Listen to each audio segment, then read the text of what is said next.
والسابقون الأولون من المهاجرين والأنصار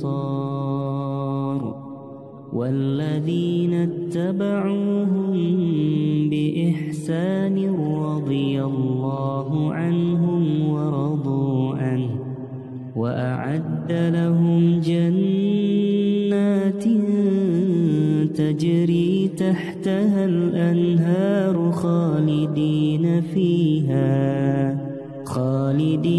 فيها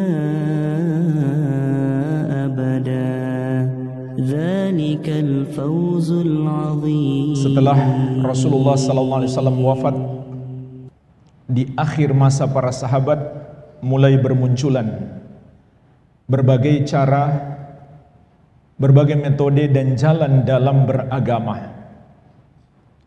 Maka ketahuilah jemaah sekalian, dari semua metode, dari semua cara dan jalan beragama itu, hanya satu yang Allah Subhanahu wa ta'ala perintahkan kepada kita. Hanya satu yang menyelamatkan kita di dunia dan di akhirat, yaitu mengikuti metode generasi as-salaf, atau disebut al-manhajus salafi, manhaj salaf, metode beragama generasi salaf. Siapa yang dimaksud generasi salaf? Maksudnya adalah generasi pertama umat Islam. Karena salaf itu secara bahasa artinya mamadha wa taqaddam, yang sudah berlalu dan sudah mendahului. Itu secara bahasa. Adapun secara istilah, kalau ulama menyebutkan generasi salaf, artinya adalah generasi pertama umat Islam, generasi terbaik karena dididik oleh guru terbaik, Nabi kita yang mulia, Nabi Muhammad sallallahu alaihi wa ala alihi wasallam. Generasi yang sudah dijamin masuk surga, dan tidak mungkin Allah menganugerahkan kepada kekasihnya kecuali orang-orang terbaik. Inilah jemaah sekalian, jalan metode beragama yang Allah perintahkan kepada kita, yang harus kita pilih. Kenapa? Minimalnya ada 5 alasan. Insya Allah kita sebutkan secara singkat 5 alasan mengapa kita harus memilih metode beragama generasi as-salaf, generasi Rasulullah SAW dan para sahabat. Yang pertama adalah karena itulah yang Allah wajibkan kepada kita berdasarkan dalil Al-Quran dan hadis dan ijma', kesepakatan seluruh ulama Islam. Berikut saya nukilkan di antaranya dalam Al-Quran, surat At-Taubah ayat 100. Allah Azza wa Jalla berfirman, "Was-sabiqunal awwaluna minal muhajirin wal ansar walladzina ittaba'uuhum bi ihsan radhiyallahu anhum wa radu an wa a'adda lahum jannatin tajri tahtaha al-anhar khalidina fiha abadan dzalikal fawzul azim." Dan orang-orang yang pertama masuk Islam dari kalangan sahabat-sahabat muhajirin dan ansar, 2 kelompok sahabat terbaik, dan orang-orang yang mengikuti mereka dengan baik, maka Allah ridho kepada mereka dan mereka pun ridho kepada Allah, dan Allah telah menyiapkan untuk mereka surga-surga yang mengalir di bawahnya sungai-sungai. Itulah kemenangan yang agung. Jemaah sekalian, perhatikanlah ayat yang mulia ini. Allah mengabarkan kepada kita 2 golongan yang Allah ridhoi dan Allah jamin masuk surga. Golongan yang pertama adalah sahabat-sahabat al-muhajirin dan ansar. Golongan yang kedua siapa? Orang-orang yang mengikuti mereka dengan baik Dan ayat ini berlaku umum, kata para ulama ahli tafsir, diantaranya disebutkan oleh Asy-Syaukani dalam tafsir beliau Fathul Qadir, bahwa ayat ini berlaku umum, mencakup siapapun yang mengikuti mereka sampai hari kiamat. Maka dia akan mendapatkan dua hal ini, ridho Allah. Kenapa Allah ridhoi dia? Karena dia berada di atas jalan yang lurus, dan jaminan masuk surga. Ini arti At-Taubah ayat 100. Dalil yang lain dari Al-Quran, surat An-Nisa ayat 115.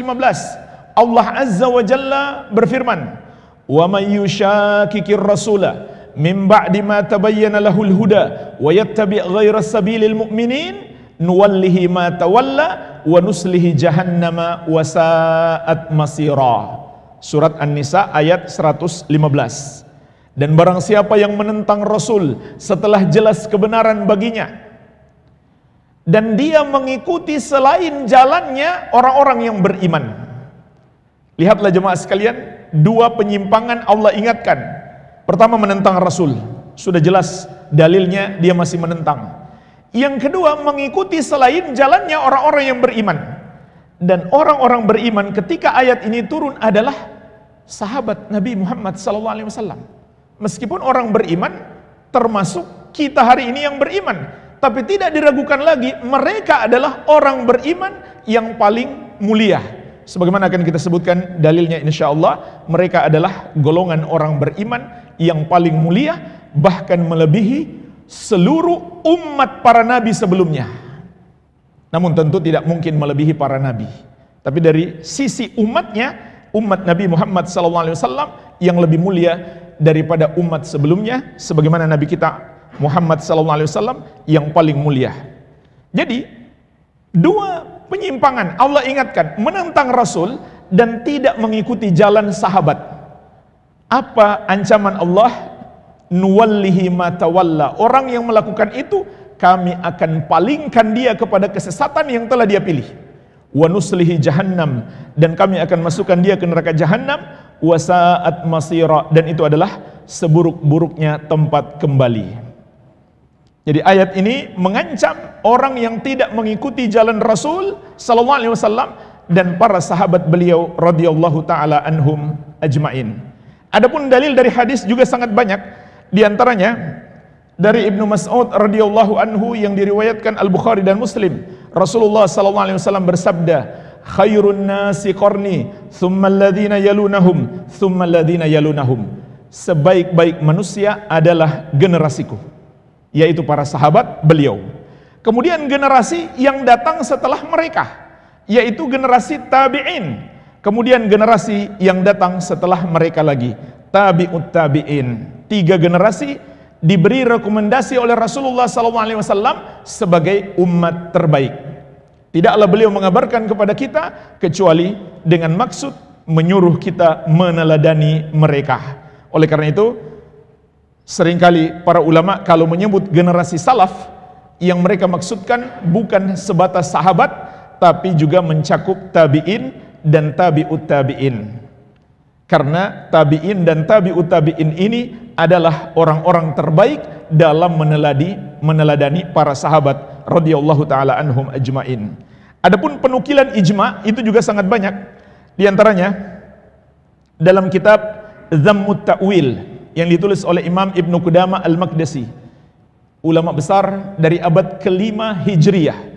Beliau mengatakan, faqad tsabata wujub ittiba'is salaf rahmatullahi alaihim bil kitabi was sunnati wal ijma'. Telah tetap kewajiban syariat untuk kaum muslimin harus selalu mengikuti generasi salaf, generasi para sahabat Nabi Muhammad SAW, tabi'in dan tabi'ut tabi'in, berdasarkan Al-Quran dan Sunnah dan ijma'. Sepakat ulama, tidak ada perbedaan pendapat. Dan juga secara akal sehat jamaah sekalian, ini saya sebutkan dalil Al-Quran, Sunnah dan ijma'. Saya tambahkan satu lagi, dalil secara akal sehat. Secara akal sehat, tidak ada yang metode beragama yang lain yang lebih pantas diteladani daripada metode para sahabat. Kenapa? Karena mereka adalah murid-muridnya Rasulullah SAW. Gurunya adalah guru yang terbaik.